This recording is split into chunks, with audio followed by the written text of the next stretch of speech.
आदाब। आज मैं आपको उर्दू के कैलेंडर के हिसाब से महीनों के नाम बताऊंगी। तो उर्दू के कैलेंडर में सबसे पहला महीना हमारा है मुहर्रम, दूसरा महीना है सफ़रुल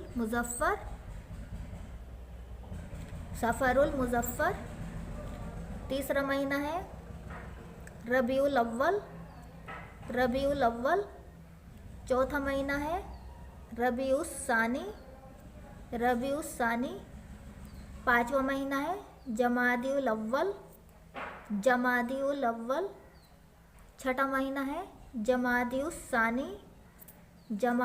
सानी, सातवां महीना है रजबुल मुरज्जब, आठवां महीना है शाबानुल मुअज़्ज़म, नवा महीना है रमज़ानुल मुबारक। उर्दू के कैलेंडर में रमज़ान का महीना नवा महीना है और 10वां महीना है शव्वाल, 11वां महीना है ज़ुल्क़अद और 12वां महीना है ज़ुल्हज। और बच्चों, इंग्लिश कैलेंडर के हिसाब से जो महीने हैं जनवरी, फरवरी, मार्च, वो उर्दू में इस तरह से लिखे जाएंगे। जनवरी फेर फर वे रे ई फरवरी, मा रे चे मार्च, आ पर रे ये ले अप्रैल, मई जून जुलाई, अगस्त सेतेम्बर सितंबर,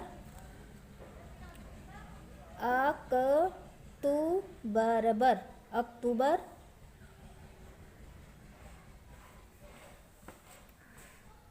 नवंबर और दिसंबर।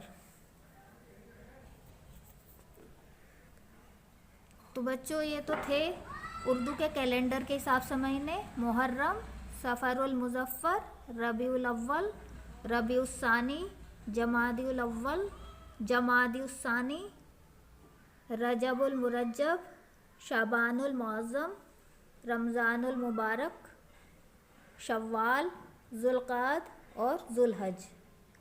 और ये इंग्लिश महीनों के नाम इंग्लिश कैलेंडर के हिसाब से जो नाम है उर्दू में वो इस तरह से लिखे जाएंगे: जनवरी, फरवरी, मार्च, अप्रैल, मई, जून, जुलाई, अगस्त, सितंबर, अक्टूबर, नवंबर, दिसंबर। तो सभी बच्चे उर्दू में इन सब महीनों के नाम याद करेंगे और इनको लिख कर देखेंगे। Thank you for watching.